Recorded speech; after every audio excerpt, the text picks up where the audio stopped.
Bonjour Sylviane. Bonjour Christelle. Voilà. Merci beaucoup d'être là et d'avoir répondu favorablement à cette idée de venir témoigner de ton parcours de femme et de yogini.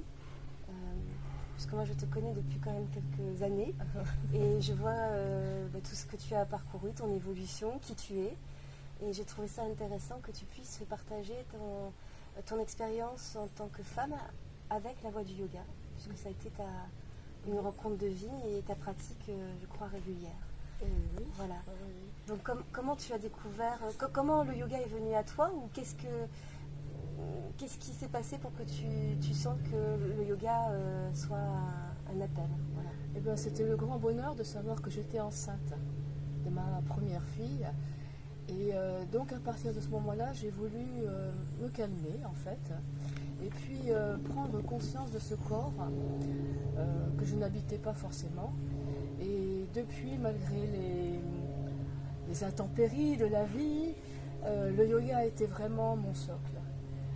Mon socle pour m'ancrer, pour accepter aussi le corps, ce qu'il peut faire, connaître mes limites et mieux me connaître. Et effectivement, cette pratique, surtout maintenant avec l'âge qui avance, m'est devenue absolument indispensable. Alors il y a plein d'arts par lesquels on peut effectivement se ressourcer. Et moi je sais que le yoga c'est vraiment mon point d'ancrage et ma source de bien-être, de bonheur. Qui va peut-être se refléter pour la vie, dans la vie de tous les jours. Tu as une pratique personnelle régulière? Oui, alors tous les matins, je m'accorde mon petit temps de méditation et je continue à pratiquer le yoga chez moi. Pas tous les jours, mais régulièrement. Tu as pu partager la pratique avec tes enfants au fur et à mesure des années ou tes petits-enfants? Est-ce que tu sens que finalement ce que tu vis, il y a quelque chose, il y a un rayonnement, il y a quelque chose qui se diffuse? Alors, sans parler du rayonnement, je vais parler de l'expérience que j'ai vécue en tant qu'institutrice avec des élèves.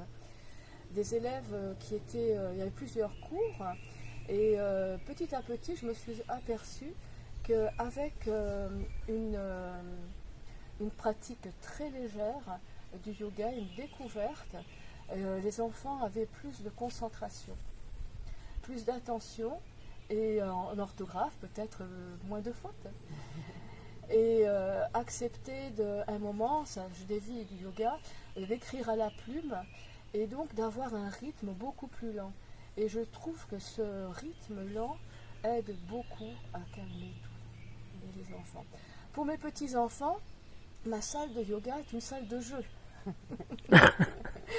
Donc il y a les tapis, il y a les... Non, eux, ils ne pratiquent pas le yoga. Par contre, mes filles pratiquent le yoga. Voilà. D'accord. Pas avec moi. Hein, oui, en dehors.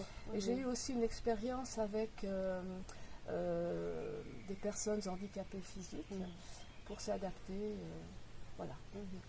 Et est-ce que tu as eu une expérience, par exemple, au niveau du corps physique et donc énergétique, d'un moment de vie dans ta vie où tu as ressenti un blocage ou quelque chose qui... voilà, il y avait comme un déséquilibre et donc le corps se manifestait. Et est-ce que tu as pu expérimenter que ta pratique régulière, où tu as peut-être redoublé d'attention, de présence dans ta pratique, il y a eu un effet bénéfique? Tout à fait. De résolution, de restauration? Oui, au niveau du corps. Oui, oui, tout à fait. L'expérience de vie a été un jour très très brutal et m'a procuré une grande fermeture, justement une perte de repères extérieurs. Et la pratique, la méditation et la pratique du yoga m'ont aidé à dépasser cela. Et dans les postures, il y avait plusieurs postures que je n'arrivais plus à faire, parce que le corps ne supportait pas ces postures, il ne pouvait pas les vivre. Et maintenant, maintenant c'est l'âge qui fait qu'effectivement il y a des postures qui sont limitées, mais ce qui est très important, ce n'est pas, pour moi, ce n'est pas la posture, c'est l'attention que je vais mettre, le chemin que je vais mettre, que je vais suivre, pour réaliser ces postures. Et avec justement les expirations, le corps qui va accepter petit à petit de se détendre dans la posture, eh bien, c'est du bonheur. Et Voilà. oui. Et juste pour finir, Sylviane, depuis combien de temps tu pratiques en nombre d'années? Alors, en nombre d'années, 40, plus de 40 ans. Eh bien, un grand merci. Merci à Merci toi de nous que- accueillir Ouais. si gentiment. Avec plaisir, Merci. Sylviane. Merci de ton témoignage.